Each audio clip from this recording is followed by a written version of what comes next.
എന്ന് പറഞ്ഞാൽ ഇപ്പൊ രാജ്യത്ത് നമ്മളറിയാം ഒരു വലിയ സമൂഹം എല്ലാത്തിൽ നിന്നും മാറ്റി നിർത്തപ്പെട്ടിരുന്നു നൂറ്റാണ്ടുകളോളം. അവർക്ക് വിദ്യാഭ്യാസമില്ല, അവർക്ക് വഴിനടക്കാനുള്ള അവകാശമില്ലായിരുന്നു, അവർക്ക് ഇഷ്ടമുള്ള ദേവാലയങ്ങളിൽ പോയി പ്രാർത്ഥിക്കാനുള്ള അവകാശമില്ലായിരുന്നു. അവരെയാണ് റിസർവേഷൻ കൊടുക്കുന്നത്. ആർട്ടിക്കിൾ 14 ഇന്ന് ഭരണഘടനയുടെ ഇതും കൂടിയല്ലേ എന്ന് പറഞ്ഞാൽ ഇക്വാലിറ്റി ബിഫോർ ലോ ആണ്. നിയമത്തിന്റെ മുന്നിൽ എല്ലാവരും തുല്യരാണ് എന്നുള്ളതാണ്. നിയമത്തിന്റെ മുമ്പിൽ എല്ലാവരും തുല്യരാണെങ്കിൽ നൂറ്റാണ്ടുകളോളം ജീവിതത്തിന്റെ പിന്നാമ്പുറങ്ങളിൽ വിധിക്കപ്പെട്ട മനുഷ്യരെ കൈപിടിച്ചുയർത്തി ആ മെയിൻ സ്ട്രീമിലേക്ക് നമ്മൾ കൊണ്ടുവരണം. ആ മെയിൻ സ്ട്രീമിലേക്ക് അവരെ കൈപിടിച്ചുയർത്തി കൊണ്ടുവരാൻ വേണ്ടിയിട്ടുള്ള ഒന്നാണ് റിസർവേഷൻ എന്ന് പറയുന്നത്. രാജ്യത്തിന്റെ വിവിധ ഭാഗങ്ങളിൽ ഇപ്പോഴും അത് വന്നിട്ടില്ല. ഇപ്പോഴും വലിയ പിന്നോക്കാവസ്ഥയും സങ്കടങ്ങളും വിഷമങ്ങളും ദുഃഖങ്ങളും ദുരിതങ്ങളുമാണ്.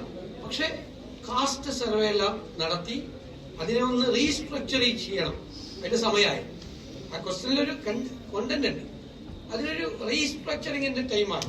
അത് അർഹതപ്പെട്ടവർക്ക് കിട്ടാതിരിക്കുകയും അർഹതയില്ലാത്തവർ അത് കവർന്നെടുക്കുകയും ചെയ്യുന്ന ഒരു സാഹചര്യം ഉണ്ടാവാൻ പാടില്ല. ഇങ്ങനെ ഒരു ആനുകൂല്യം അത് ഒന്നും കൂടി പരിശോധിക്കപ്പെടേണ്ടതാണ്. ഒന്നും കൂടി റീസ്ട്രക്ചർ ചെയ്യണം.